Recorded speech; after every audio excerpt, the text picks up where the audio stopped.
Fras sebab SPM. Tahniah kepada adik-adik yang berjaya mendapat keputusan SPM hari ini. Ada yang gembira, ada yang sedih. Ada yang puas hati dan sudah tentu ada yang kecewa.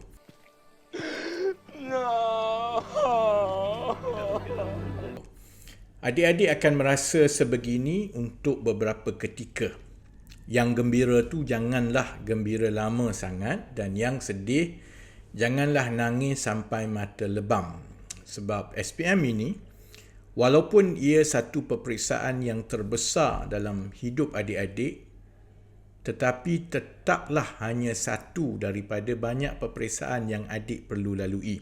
SPM bukan jaminan kejayaan ataupun kegagalan di masa akan datang.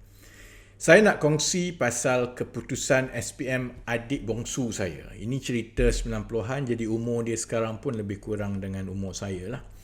Dari kecil, adik saya ni nampak tak minat belajar. Masa sekolah rendah, dia menghabiskan masa lapang dia melukis kartun.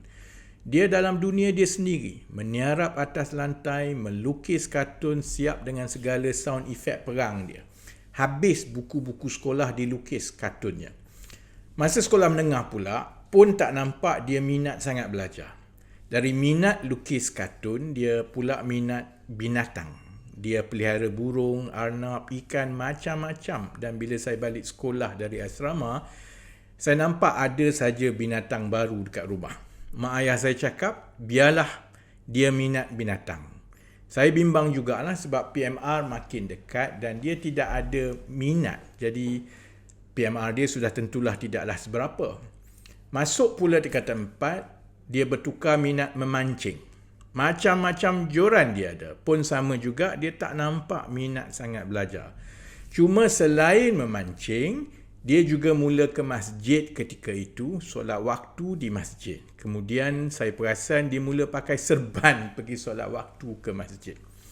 Mak ayah saya cakap masa itu nampak dia nak ke arah itu dan kami berlapang dada dan bersyukur.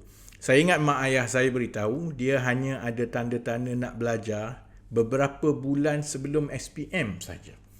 Alhamdulillah keputusan SPM dia cukup makan untuk dia ke universiti.